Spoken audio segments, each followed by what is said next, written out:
MotorWeek is made possible by Tire Rack.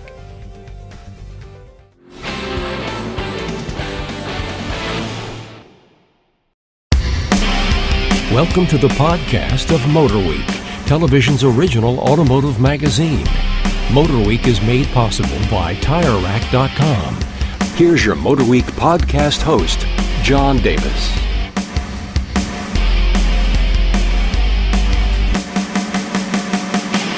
And welcome, everyone, to MotorWeek podcast number 131. I'm John Davis, and joining me around our table today is our writer-producer, Brian Robinson. Hello, John. Our road test producer, Ben Davis. In the house. And our writer, Patrick Lucas. Also in the house. All three key members of our MotorWeek road test team. In fact, they make up most of the opinions that you see on MotorWeek these days. Blame it all on us. We got a good group, and we'll have a lightning round, a viewer question.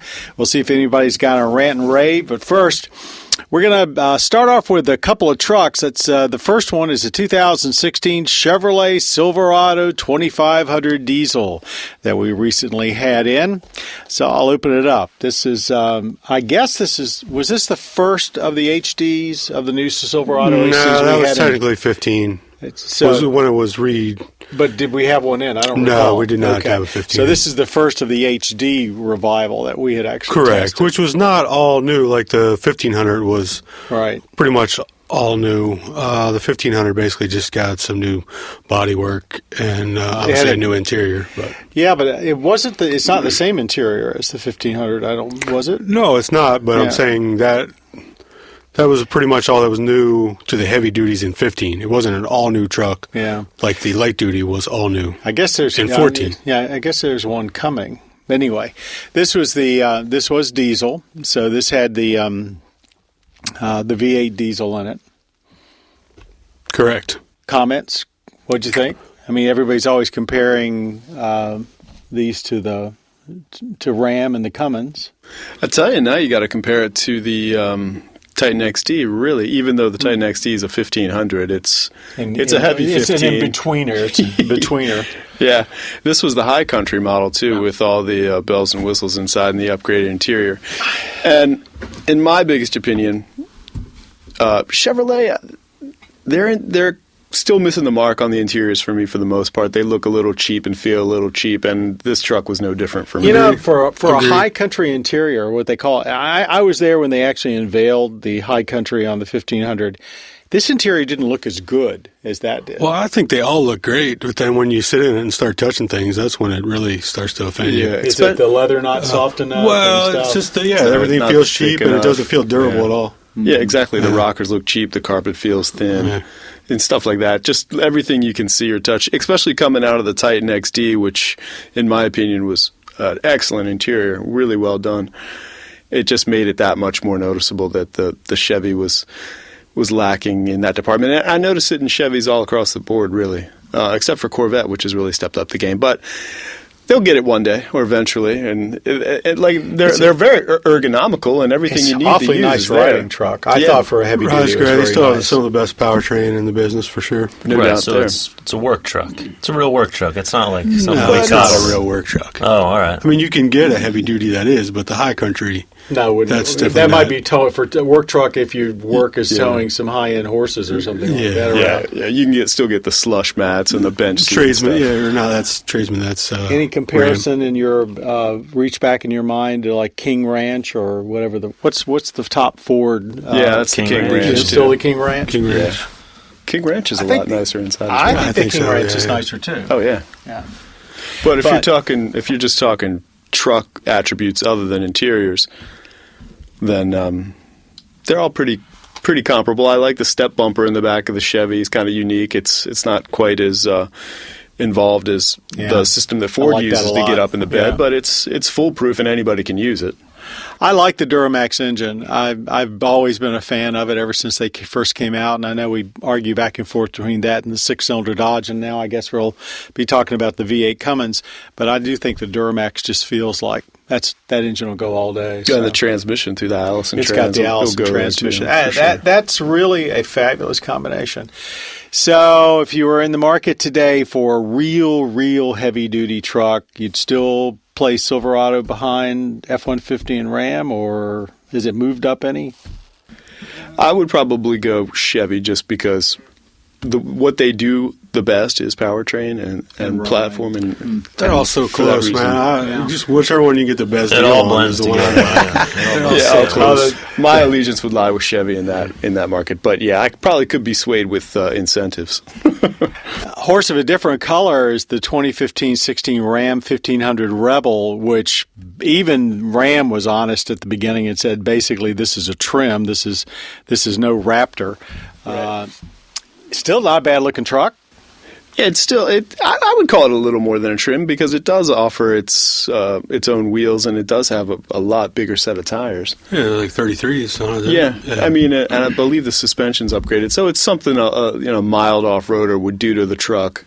And this way, it's all in one package. You can buy it from the dealer, and they did a good job. I always the Dodge, as far as the Dodge interior might be my favorite out of all trucks. Well, it's got the best interface anyway. I thought it looked pretty tough for sure, but I thought maybe the guys from Jeep were hanging out too much in the interior design studio because they got all the goofy little splashy renegades and if you know, ironically enough, there must have been an exclusive deal with Toyo because the Toyo tires on that truck that match the tread pattern in the seat.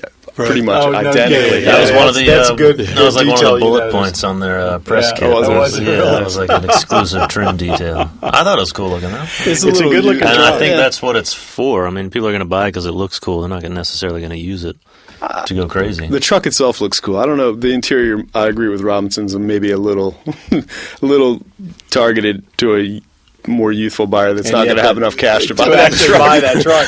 What do you think about the front end? I mean, that was the single most controversial thing when they showed it, and that front end, I guess, is heading for other Ram trucks. I like it. Yeah, I have no love affair with the crosshair grill.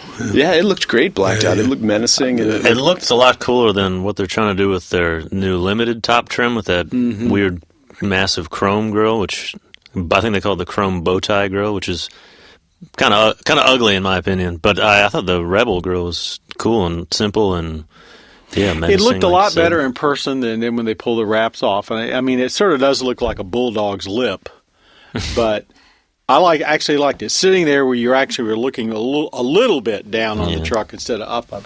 With the snorkel hood, it definitely played off well. Yeah. It's I haven't seen two-tone on a truck that I've liked. I did. I don't know. You're going on about the Titan XD. That was two-tone. You didn't like that one? Oh. Touche. Perfect. Don't worry. Perfect entry. Save that for the next podcast. We'll get into the Titan XD next time. Newsflash, I like two-tone trucks. All right. We had our one car that's up for comments today is the 2016 Volkswagen Passat. And frankly, probably about the only thing that's saving Volkswagen dealers at the moment is the Passat, with so much controversy about the diesels in the Gulf and et cetera. Yeah. Okay.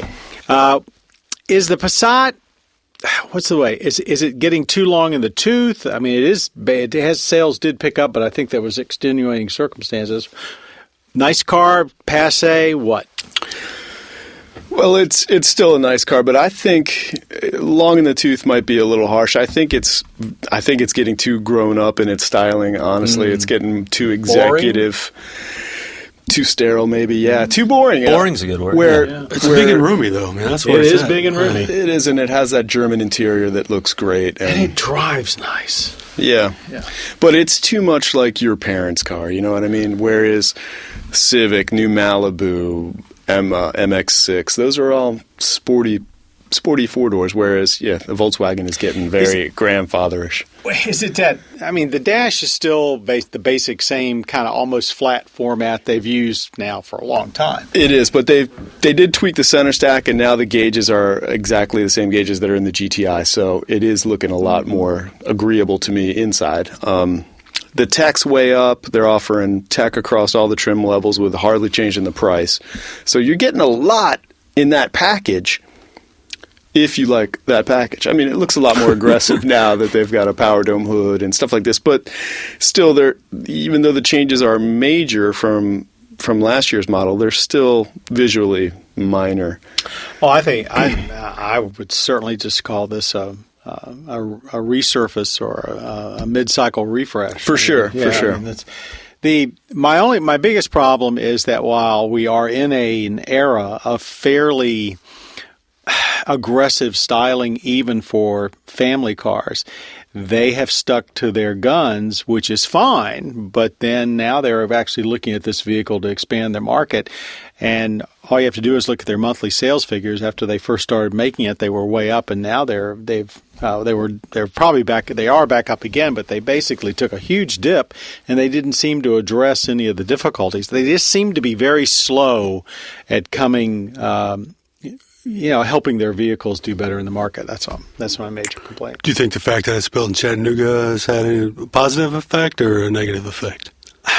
I haven't heard anybody complain, and their sales obviously are way up over when they were imported because the prices are down, and it's a roomier car. So I think the fact it's being made in Chattanooga is a overall big plus for them. And now, of course, they're going to use that same assembly line for the larger SUV that'll be based on it. A big play that might have some clout with younger buyers is now that it's finally has USB connectivity. That was a big gripe in our Golf tests with the proprietary dongle. They seem to be very slow at picking up on things like that. But yeah, that's a huge deal. That's a huge deal. Okay, so overall, I think we're favorably disposed to the Passat. We like the Rebel, and we're kind of split on the Silverado, but that's our, all three of those current road tests available on our MotorWeek.org website if you didn't catch them on the show itself. Let's move on now to our lightning round. Our panelists have 2 minutes to debate or talk or discuss or throw things about trending automotive topics. And when the time's up, you'll hear the bell. Ding, ding, ding. Once again, Patrick forgot the bell. Well, we're up here. You got a phone, We keep Patrick. shaking up this venue. We put it in a post, so just move All right. on. We'll put it. Well, you hear that, David? Put it in a post. All right. We've had a lot of Volvos in recently. XC90, S60, X60 Cross Country, V60 Cross Country, and especially with the XC90, which we just had a second time. And if you missed it this week, they just revealed the new S90 sedan, which is spectacular. Has a lot of the XC90 front-end styling and technology. So here's the question with the new Chinese owners. Is Volvo back, and should we expect them to make a bigger deal in the marketplace? Who wants to start? Well, the XC90's already made a huge impact. Sound like crazy. But, it's too early to say for sure, but they're certainly on an uptrend for sure. If they price this new sedan, which is primarily probably for the Chinese market, if they price the S90 like they've done the XC90, which is unbelievably inexpensive for what you got. I mean, the one we just had in was fully loaded, and it was $66, and I think you're talking almost $80 when you look at a comparable Mercedes or a BMW. So I took it. My dad has an X5, and I took it home. Put those two next to each other, the XC90 just blows it out of the water. I mean, it's amazing, and I personally would much rather have an XC90 over even a current-gen X5 or comparable Mercedes-Benz or Q5 or Q7. We should point out what we like about the car. It's great looking. It's loaded with technology that actually works. It drives nice. It's got an extremely efficient four-cylinder turbo engine that just basically moves it along at a nice clip. Except for the fact that there's some of the driving helpers like the lane keep assist that you really can't easily access. So as it drives you crazy, you have to stop in order to with take the care touchscreen. of it. Yeah, it's like it wasn't clear to me because how to take care of it on the fly. I was learning how to like do that. It wasn't long. It's got its own page right on the. I realize that once you find it, but of course you get in it. Most of the cars we get in have got a switch up on the dash that you can deactivate some of the more annoying features. It works well. Nearly feels like the steering wheel is being jerked out of your hand every time it comes on. What I liked about it was I was driving it and I said, I know this is a four-cylinder and the power is not great and it's not like a fun driver's car. But then I thought, I don't care. Most people who probably buy this segment of vehicle aren't necessarily looking for performance. They want comfort, room, and to be surrounded by luxury, and you get all that plus a lot more. Having owned a 5-cylinder turbo Volvo cross country from the late 90s, I swore I'd never, ever buy one again because they get expensive after the warranty is up. Boy, I'm ready to go write a check. And this vehicle was a whole lot more responsive than that 5 turbo was. Yeah, I don't know. That was... Anyway, we hope Volvo's on the way back. We certainly like what we've seen lately. We have a viewer question from Nancy. Here we go. On a recent program, you devoted a good deal of time to clean the inside and outside of a car. However, we never mentioned the windows. I have a particular problem with successfully washing the inside of windows without serious streaking. I've had some success with using vinegar-based cleaners and clean rags, followed by a final wash with some cleaner and newspaper. Well, Nancy, you're a little bit of a fanatic. The same problem with streaks occurs on the inside of the rear window, but I'm reluctant to use the vinegar-based cleaner and newspaper due to the presence of the defrosting strips. Will it damage the strips? Do you have any advice for cleaning window glass, especially how to achieve a streak-free result? I'm not a professional detailer or anything. I don't even play one on TV, but I have pretty good luck with just any type of glass cleaner. Windex. There is one rag to do an initial wipe down and a second rag to do the second wipe down. You're right about the strips. They're basically paint, those strips, and they're conductive paint, and you certainly don't want to rub them very hard or with anything that's got a grit to it. There is a Maguire's spray bottle window cleaner. I've used it very successfully. As a matter of fact, I use it around the house to clean countertops and things with. So I would look for a cleaner specifically made for automotive windows because that takes into account things like the window strips. But whatever you do, Brian hit it right on the head. Soft rag, make sure they're clean, newspaper, that was a new one on me. I hadn't heard that before. Yeah, I've heard that one before. No, I never had that great success with it. It works okay. But I have good luck with a spray foam cleaner and spray foam cleaner. Yeah, it's a glass cleaner, but it's a foam based glass cleaner. And also, if you get a lot of streaking like that, just try maybe at nighttime. It sounds like you might be trying it when you've got a high cabin sun interior or a lot of sun drying you up real quick. That's a good point. Less is more with the product. You can try it in the garage. Get carried away with the stuff. Try microfiber towel too. That sometimes that'll pick up a lot of that residual leave behind. Nancy, I hope that helps. We're not experts on it, but we do like to see out clean windows as much as anybody. Rant and rave time. Anyone got anything stuck in their craw this week? As silence descends upon the table. I got nothing. I'm waiting for John to have a rant and rave. Oh, my rant and raves are pretty daily. mild. I mean, Around the MotorWeek office. I spend a lot of times going up and down 95.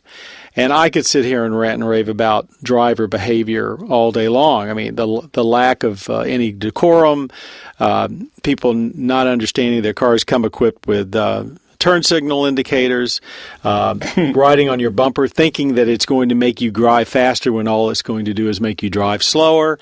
I mean, I guess we're not teaching anybody any kind of rules of the road anymore. But, to be honest, I'm the oldest one at this table. Does this kind of behavior get to anybody else? I only see it you don't see it that much with young people because I know I have a stepdaughter that's getting drilled in driving classes on etiquette and not texting and everything like that. And all her friends seem to be adamant about that as well. But I've noticed that the people that are most likely to do these things are people my age and older. I know my dad texts and drives. It blows me away. I'll be riding with him. He'll whip his phone out and start texting, and I'm like, I'll get pretty nervous. I'm like, you're not supposed to be doing that. Yeah, it seems like they've been driving so long that the rules don't apply. But yeah, young kids are definitely they don't get a free moment without getting the rules beat into them. The rules beat into them. Yeah, so they're scared of. Well, take that, all you codgers out there like me. Start driving a little bit better. You have to remember the things you've probably already forgotten. But just if you're out on the road today and you're listening to this or you're thinking about a trip, just drive like you really want to get there at the other end, and don't always worry about being the first person in line. It usually doesn't make any difference because somebody else is going to pass you no matter what. I apologize to my dad if you're listening to this too, and this will debunk that John's not my dad too. No, yes. Let's correct that. Ben Davis and John Davis are not related except by proximity. All right, I'd like to thank our panelists today, our Ben Davis, Brian Robinson, Patrick Lucas. Patrick is also our podcast producer, our podcast creator, Bob Mixter, and our audio engineer today is Dave. You in there, Dave? Can you signal? David Wainwright is our engineer today. He's sitting in for Jim Bigwood, who normally makes us sound intelligent. David, thank you very much. Thanks all of you for listening to our MotorWeek podcast. We hope you'll catch us on your local public television station. Also catch us on the Velocity Cable channel. Be sure to look at our YouTube site for all of our latest road tests. Wherever you go, MotorWeek is there. Thanks again for watching and listening to MotorWeek. You have been listening to the podcast of MotorWeek, television's original automotive magazine. MotorWeek is made possible by TireRack.com. For additional information on podcasts, videos, and showtimes, visit our website at motorweek.org. And watch MotorWeek, television's longest-running automotive magazine series each week on your local PBS station.